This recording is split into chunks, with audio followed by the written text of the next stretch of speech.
Here are the latest updates from the Pna Newsroom. President Ferdinand R. Marcos Jr. ordered the continued release of persons deprived of liberties or PDLs who are qualified for parole. During a cabinet meeting in Malacanang, Marcos said most of the PDLs are languishing in jail because they cannot afford the services of a good lawyer. He said they just needed representation to set themselves free. Marcos also backed the plan of the Justice Department to transfer hardened criminals to an Alcatraz-type prison to prevent them from continuing their criminal activities even behind bars. Marcos underscored the need for inmates to be transferred to special facilities, noting the rampant corruption inside the Bureau of Corrections. Last year, the DOJ has released almost 3,000 PDLs from July to December and fast-tracked the processing of the release of qualified prisoners. This year, the DOJ targets to further decongest prison facilities by transferring the maximum security compound in Sablayan Occidental, Mindoro, and by establishing separate heinous crime facilities in Luzon, Visayas, and Mindanao. The Commission on Elections is planning to expand its Register Anywhere project or RAP nationwide.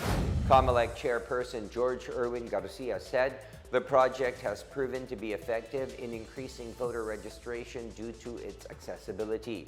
The project is currently being implemented in 8 malls. Majority are in Metro Manila. There are also provincial sites located at Robinson's Tacloban in Leyte, SM City Legazpi in Albay, and Robinson's Place Naga in Camarines Sur.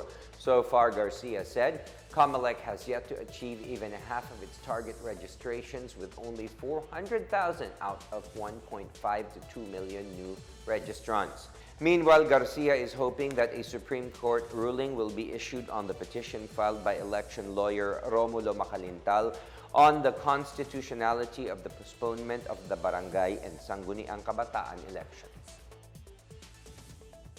Customers of Meralco will have to pay higher electricity bills this month as the power distributor hiked its power rate. Meralco said it raised its overall rate for a typical household to 10 pesos and 90 centavos per kilowatt hour in January from 10 pesos and 27 centavos in December last year. This will increase the total bill of a residential customer consuming 200 kilowatt hour by about 125 pesos.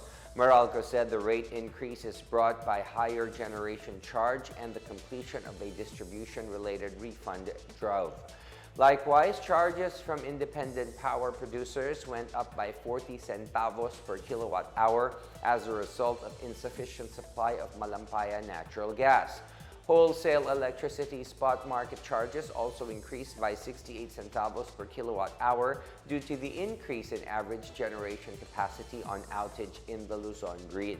Meanwhile, customers will still enjoy the ongoing refunds totaling 1 peso and 5 centavos per kilowatt hour, which will still be reflected in their monthly bills. The Department of Migrant Workers will open about 1,000 job vacancies this year as it aims to open 16 regional offices. DMW Secretary Susan Oples said the department has received its budget of 566 million pesos for the first quarter of 2023. A portion of this will be used for the establishment of the regional offices. Oples also said all 1,000 vacancies are for plantilla positions, which will include lawyers, entry-level staff, and social media producers, among others. Oples encouraged qualified former and current overseas Filipino workers to apply for the positions. Meanwhile, the DMW is also looking into establishing 4 potential offices abroad, particularly in Bangkok, Thailand, and in Guam. And those are the latest and the biggest stories from the Pna Newsroom. For more news content, visit our webpage or head on to the Philippine News Agency's Facebook and Twitter accounts. We are also shown on the pages of the Presidential Communications Office and on Radio Pilipinas RP1. I am William Theo. We tell stories that inspire change. Good evening and have a good night, everyone.